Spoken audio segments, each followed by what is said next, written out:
doing something else, and you have to combine those two. And so that needs to trigger you to think relative motion equations. Okay, so so practice problems on particle kinetics.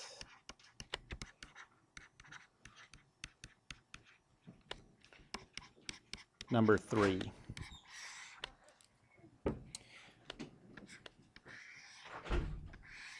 So you have this ship, and on the ship is a carousel, and we're interested in what the carousel is doing at a single instant. That's when the passenger is up in this position. The coordinate system, it's like the standard one.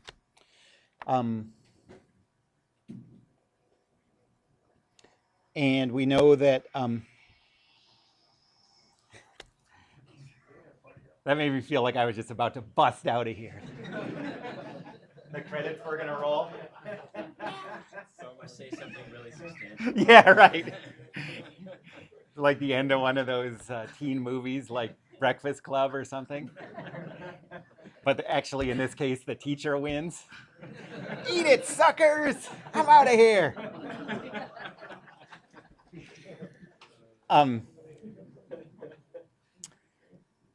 Okay, so we know some rotational information about the carousel. Well, no, we don't yet. So we know that the passenger is moving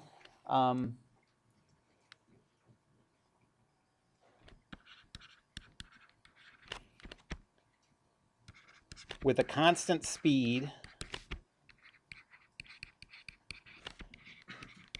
of 16 meters per second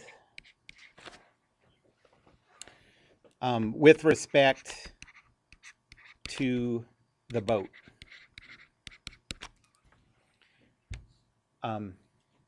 We know that it's relative to the boat because it says a passenger on the ship sees the passenger moving at that speed.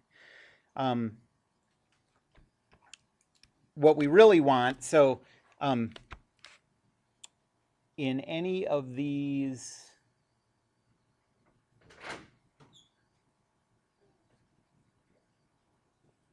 oh, well, it's moving clockwise. You know, we could actually skip the step. Most of the time, if you have a rotation going on, you're going to want, so if you have a rotational problem, it's not a bad way to go to just assume that you're going to want to know omega and alpha if you're looking for acceleration information. Okay, usually that would put you on the right track. It turns out here that if you sort of think, if you sort of use intuition about what's happening here, you can skip that step. But maybe I'll do it both ways and you can see. If you want sort of just a step-by-step approach to rotational motion problems, and I think that's a helpful thing, especially when you're new to this stuff. So first, let's see if we can come up with omega for the rotation for somebody who's at rest on the ship. Okay, so even that maybe is getting a little ahead of myself. So let me, we want the acceleration vector, right? We want the force. So we want a force on the passenger. To get that, we know we're going to have to use Newton's second law.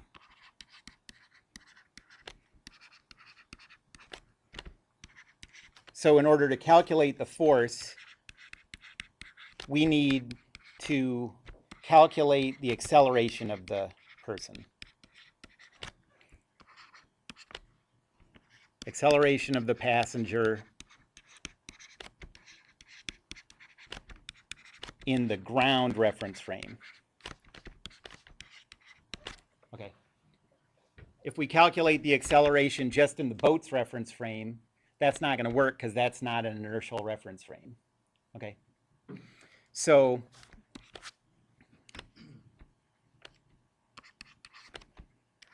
to get the acceleration of the passenger relative to the ground, we're going to use the relative motion equations.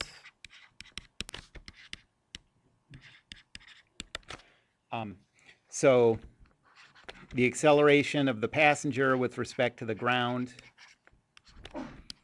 is equal to the acceleration of the passenger with respect to the ship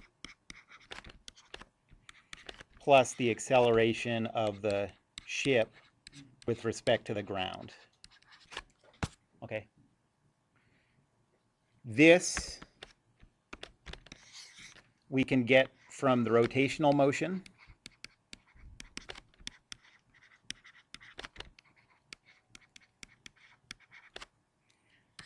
And this is given.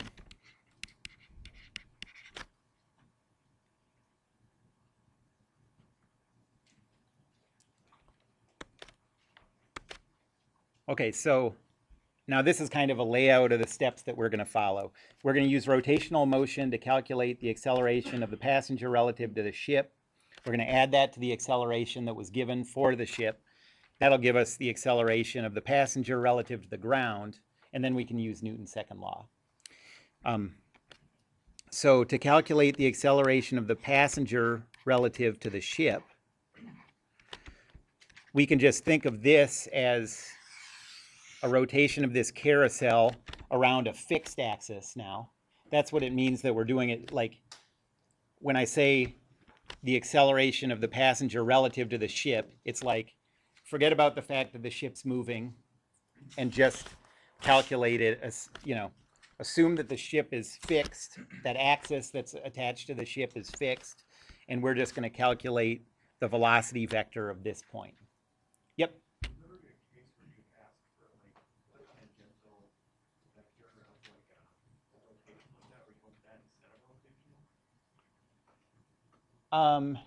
That, like if I ask for a tangential acceleration. Yeah, like if you were given like a velocity acceleration around a circle like that, would you ever ask for specifically a normal vector instead of like a... I don't think I mean, so this acceleration includes both of those components, tangential and centripetal. I don't think it would probably ever occur to me until now to break it up into tangential versus centripetal, but you're going to include both.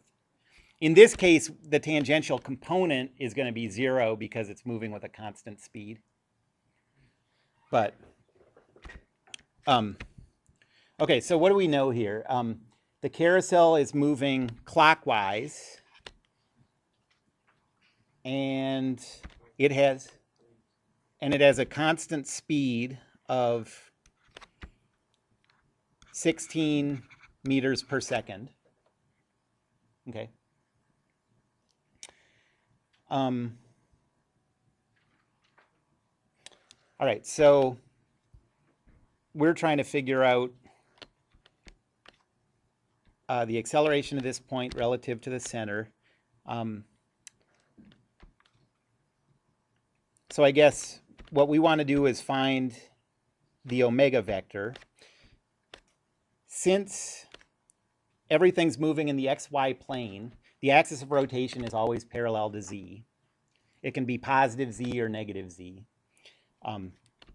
But that means that our omega vector is going to be 0, 0, scalar omega.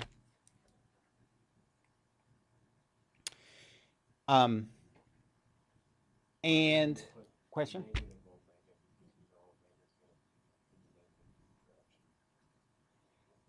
Well, omega.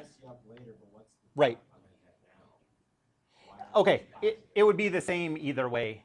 Because since you have the flexibility of that sign when you solve for it, there's no need to really think too hard about it. You know, the sign will just work itself out. Okay, so the velocity vector, this is p. The velocity of the point P is, so we can see from this diagram that it's going to be 16 meters per second, 0, 0. And that's going to be equal to 0, 0. Well, let me write out the equation first. So the velocity is equal to omega cross r. Omega is 0, 0 scalar omega crossed with, what's r? Well, we know this radius is 9.5 meters. That's given. That's in the positive y direction. So 0, 9.5, 0. And if you calculate that, you get,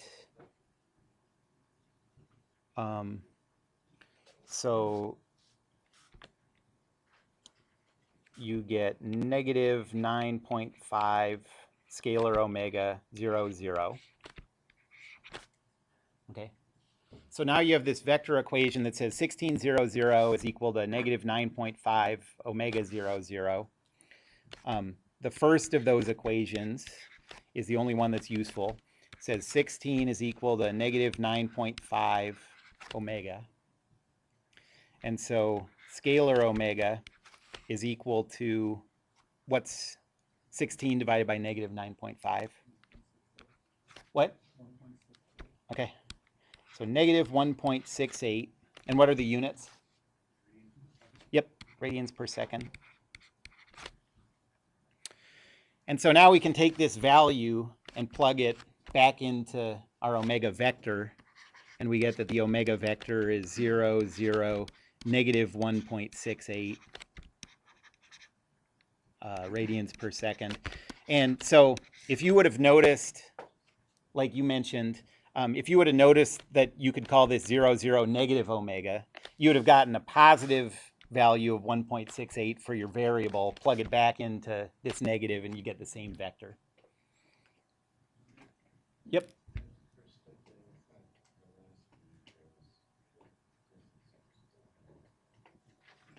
What? This one? Well, this is just the equation that says V is equal to omega cross R. And so then I have this vector equation. Two of the three components just say 0 equals 0, so that's worthless. But the first one says 16 is equal to negative 9.5 omega. And so you can use that to find this variable.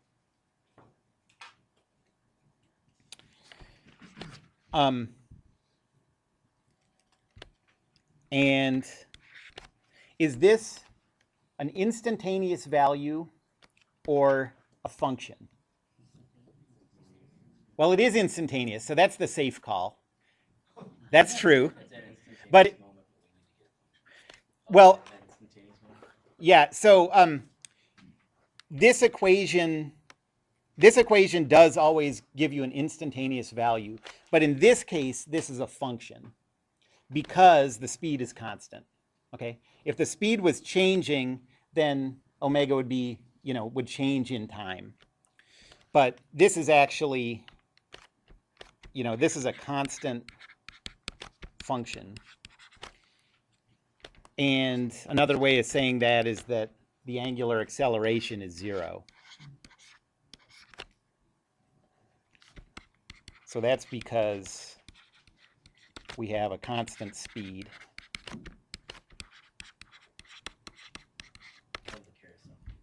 Right, of the passenger. Yep.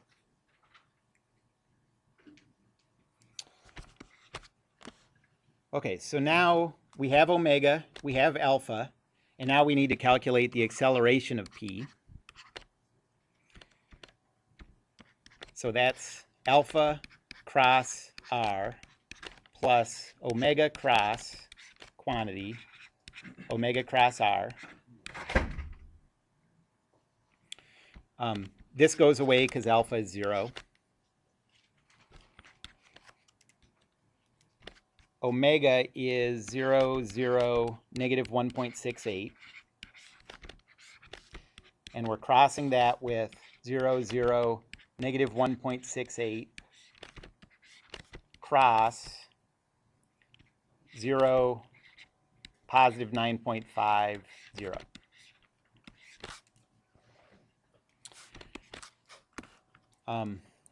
So that's equal to, this gives us, yeah, so that gives us V back, that's right. And what was that, 16? So that gives us, well, 0, 0, negative 1.68 crossed with 16, 0, 0. And take that cross product and you get 0, negative, what's 1.68 times 16? Okay, 26.95. And the units are radians per second squared, 0.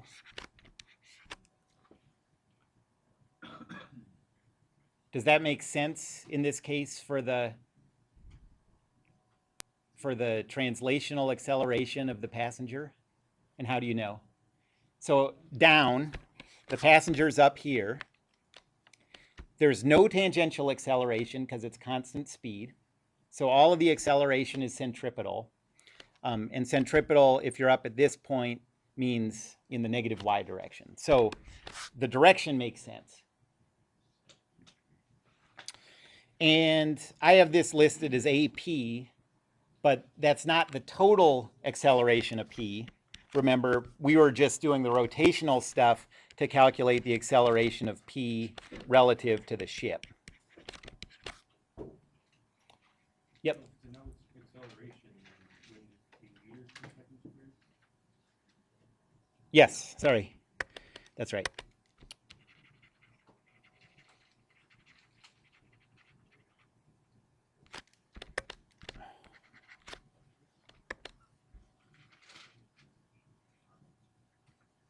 Any other questions up to here? Okay, so now we can go back to the relative motion equation. And we have that the acceleration of the passenger relative to the ground is equal to 0, negative 26.950, plus the acceleration of the ship relative to the ground, and that's given, negative 2.50. And so you get a value of negative 2, negative 24.450. And this is all meters per second squared.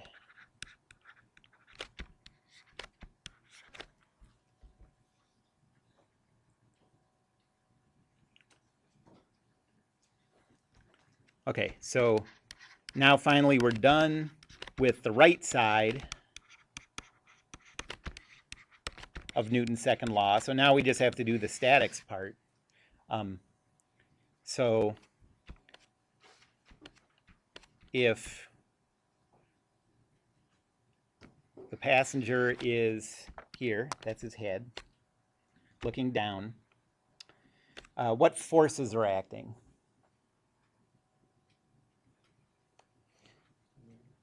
So we're trying to figure out the force vector applied to the passenger by the carousel. So yeah, there's weight acting. What direction is that if we're looking from above? That's into the page, okay? And that has a magnitude of 40 kilograms times 9.81 is 392.4 newtons. And then the other force So now you're just imagining going around the boundary. And the only other place there's contact is between the seat and the kid. That's what we're trying to calculate. So there's a force vector applied to the passenger by the seat.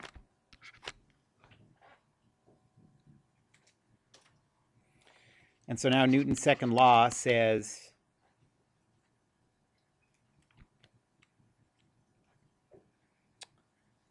add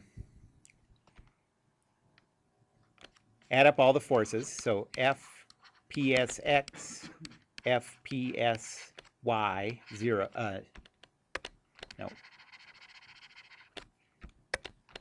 F PSZ plus, so that weight, our coordinate system is like this. The z-axis is coming out. So that weight is in the negative z direction. So this is 0, 0, negative 392.4.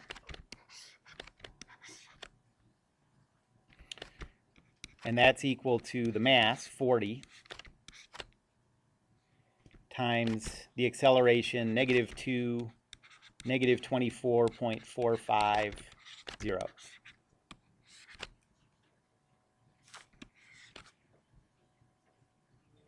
And so now you just solve for FPS,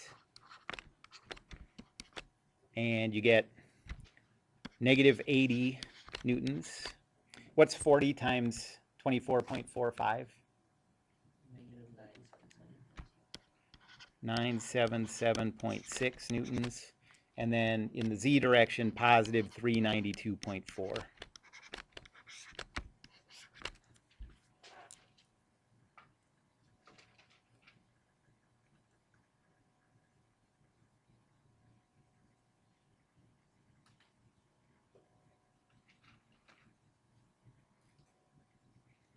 Any other questions about that one?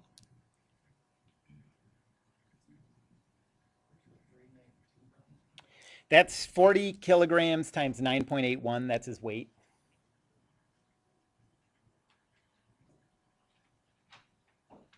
The relative motion, you always just use the ground as Yeah, first spec. right. The ground. Yeah, so I mean, whatever you're using as your inertial coordinate system, that's just what I always call the ground. So even if it's in space, I usually call it the ground. Yeah, It's just the name that yeah, sorted out. right. Okay. I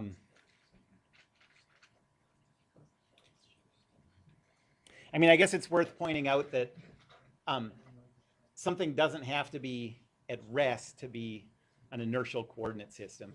You know, you can have something moving at a constant velocity. So your inertial coordinate system could be a moving truck as long as it's moving with a constant speed. But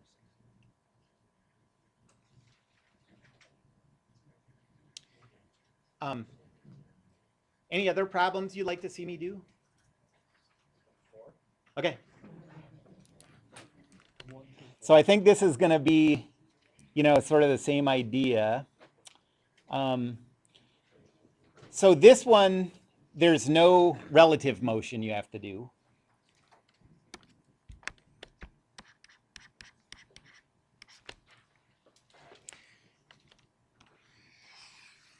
You just have a Ferris wheel, and at the bottom, you have some books stacked up. Each of those is 1 kilogram. And the Ferris wheel has a radius of 6 meters.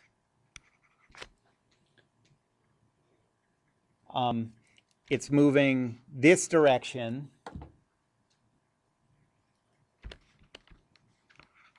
with an angular speed, or, you know, like a magnitude of the angular velocity of 2.5 radians per second. And it's speeding up with an angular acceleration of 8.5 radians per second squared. If it's speeding up, what direction is alpha? Same direction, yep. And the magnitude is 8.5.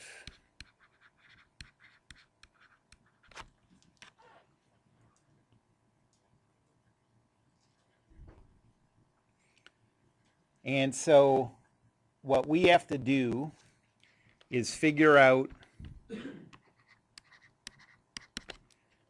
the acceleration of the books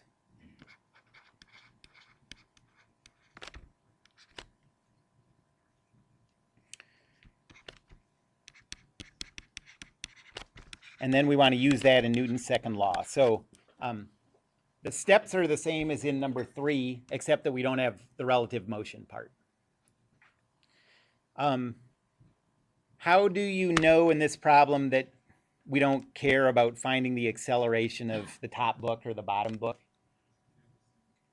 Yeah, I mean, as long as they're flat enough, you know, like that acceleration does change a little bit by how far you are from the center.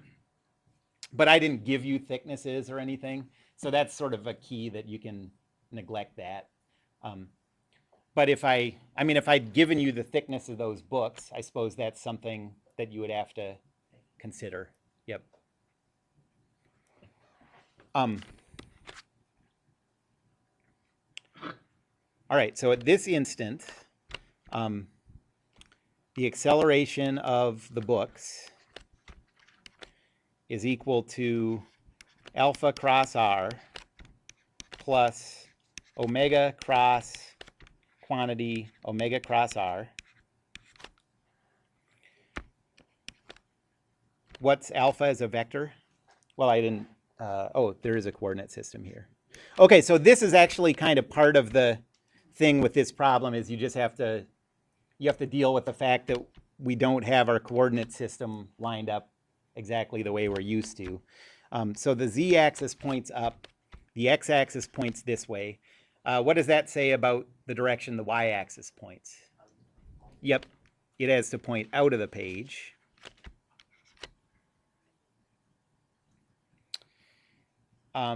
Okay, so omega is,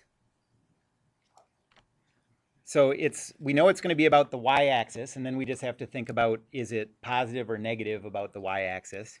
The right-hand rule says it's, you know, coming out of the page. This is alpha, I guess, but alpha is the same. So 0, positive 8.5, 0. And then what's R for the books?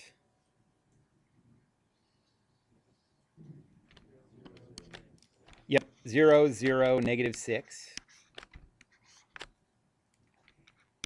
And then omega is 0, 2.5, 0. Cross with quantity 0, 2.5, 0. Well, the radius is the same everywhere. I just drew it over there to keep. Wouldn't it be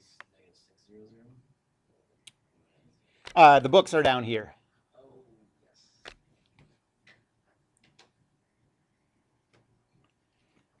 Okay, so 0, 2.50 crossed with R, 0, 0, negative 6.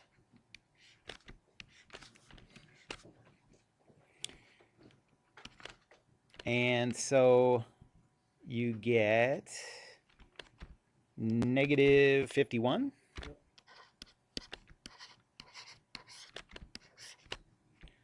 Plus, and this is, so 0, 2.50 crossed with negative 15.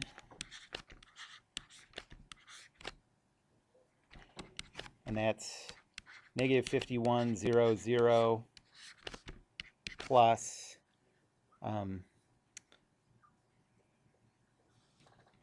0, 0, 37.5.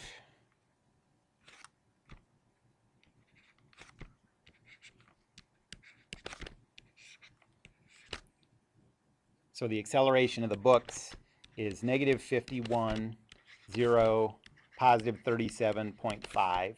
This is all in meters per second squared.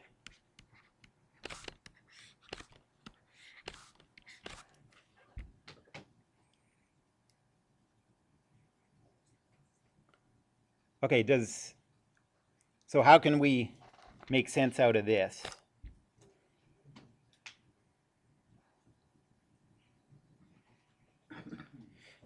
Well, the negative 5100, that's the tangential component of the acceleration.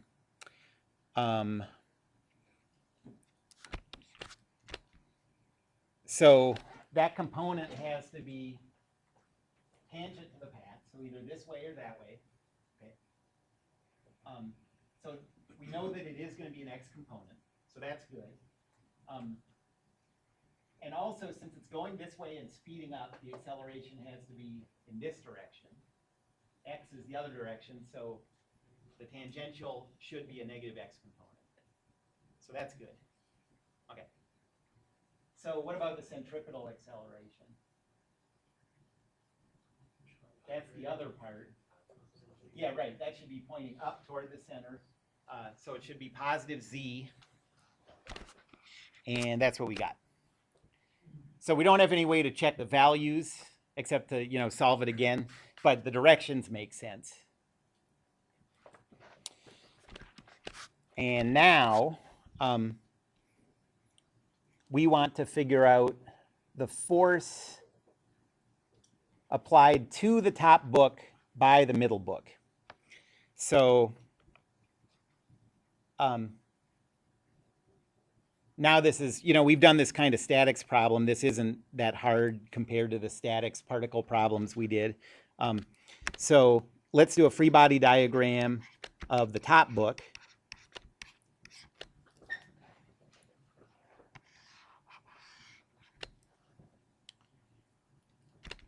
There's a weight acting down of 1 kilogram times 9.81. And now go around the boundary looking for contact, and the only contact is the force on the top by the middle.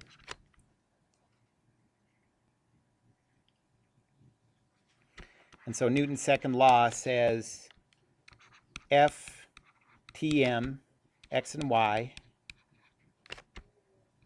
or x, y, and z,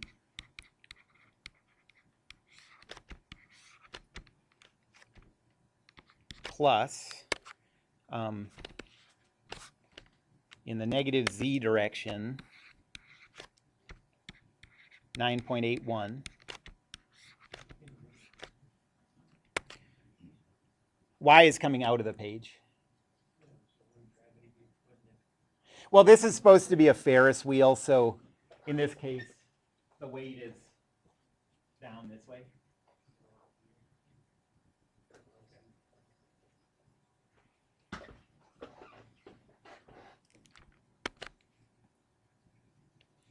And then add up those forces, and that's equal to the mass of the book times the acceleration we just calculated.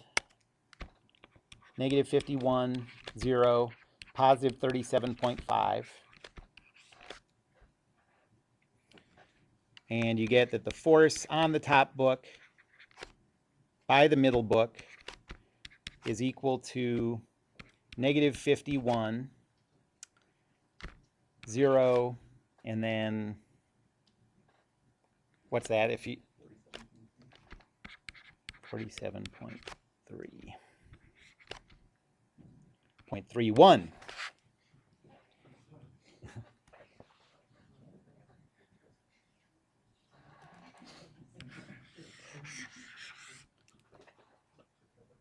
Any questions about that one? What? Oh, I want the opposite? Okay, well, so force on the middle by the top is positive 51, 0, negative 47.31. And that's all Newtons. Put boxes around them both, and then I can't tell which one you... No, don't really do that. Well, I mean, I did it so that you would have to think about it, I mean, there's nothing better about that coordinate system in this case. But just so that you don't think like a planar motion has to be a rotation about the z-axis. No matter how the coordinate system is laid out, it's going to be laid out the same. Right. Mhm. That's right.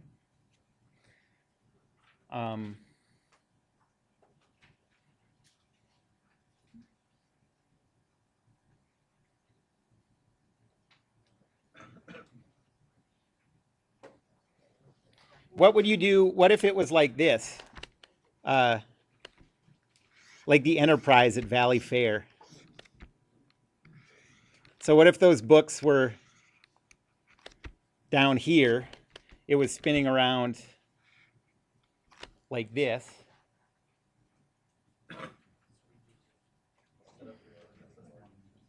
Yeah, so you could set up that same coordinate system. So Z, Y, X coming this way. Calculate the acceleration in that coordinate system. And then before you went to Newton's second law, just use a rotation matrix to go from, so you're going from this to this. So what angle would you use for your rotation matrix? It would be going from here to here. That would be positive 45 degrees about the x-axis.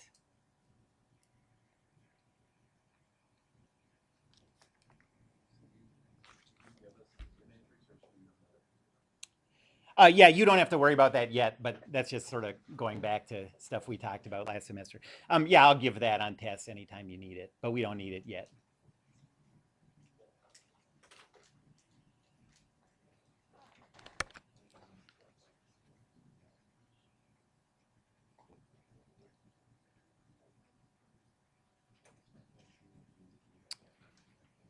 Any other questions, problems you'd like to see?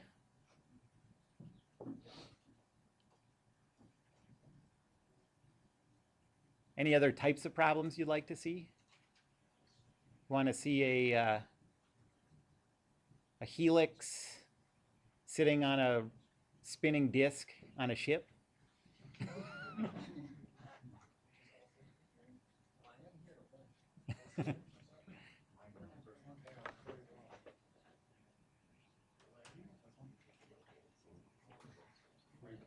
Oh, there's one thing I want to say about the chain rule stuff. I mentioned this to a couple of people in office hours yesterday, so I should give everyone this information. So on those chain rule things, so for the exam 2, in those chain rule problems, most of the difficulty, or a big chunk of the difficulty,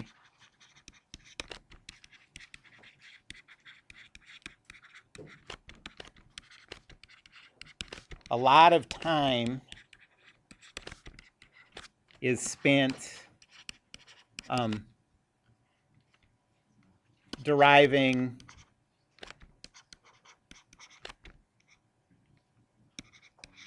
the velocity vector by multiplying the speed, finding this unit vector and then multiplying these things together. Since I don't want to take up an hour on one problem, it's reasonable to expect that I would cut out this step. And so on a test, be ready for me to just give you the velocity vector as a function of x or y or whatever. Then you can go right to the chain rule part without finding u, using a derivative, and then normalizing it, which adds a bunch of complicated stuff, and then multiplying it by v that adds more complicated stuff. If I just give you this, then your acceleration is just equal to, the derivative of v with respect to whatever variable it is, x or y or whatever, times dy dt.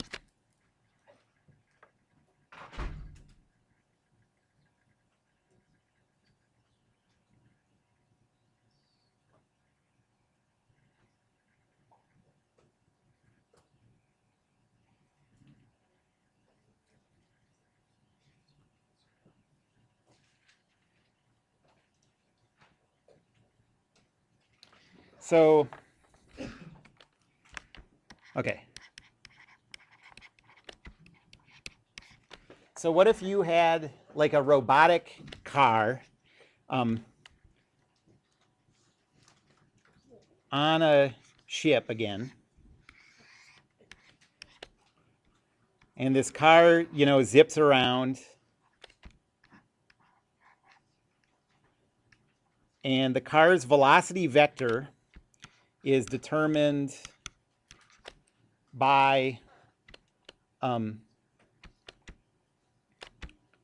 so to an observer on the ship,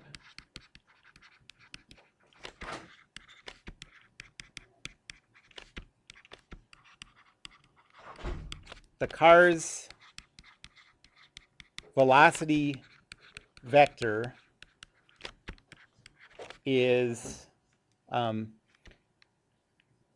v equals 5d squared negative 10 cosine of d, where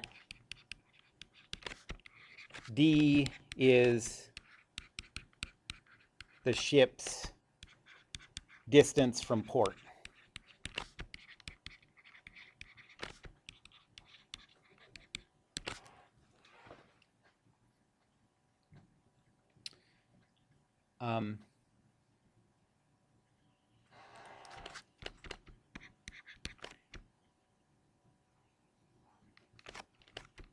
If the ship's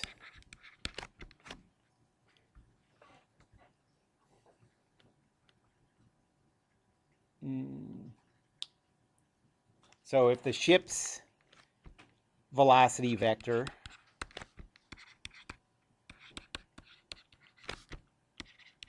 with respect to the port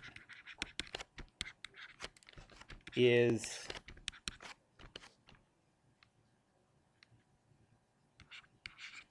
d 2d,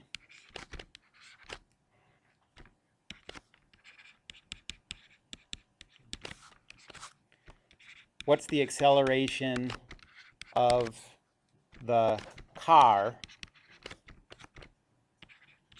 with respect to the port?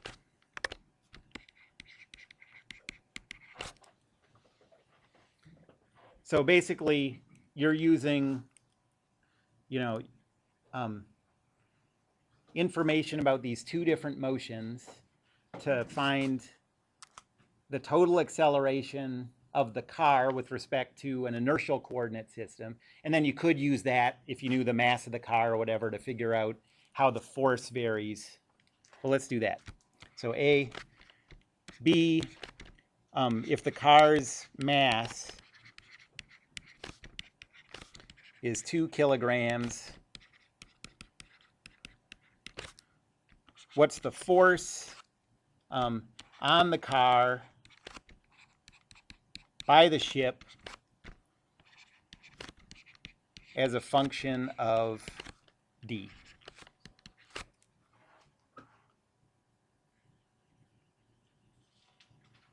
Do you guys want to spend a little time thinking about this? Okay, so well, let's say I'll start going through this problem at 10 after. Okay, so you can take a break, work on this, think about it, whatever, and I'll just start working on it at 10 after. Okay.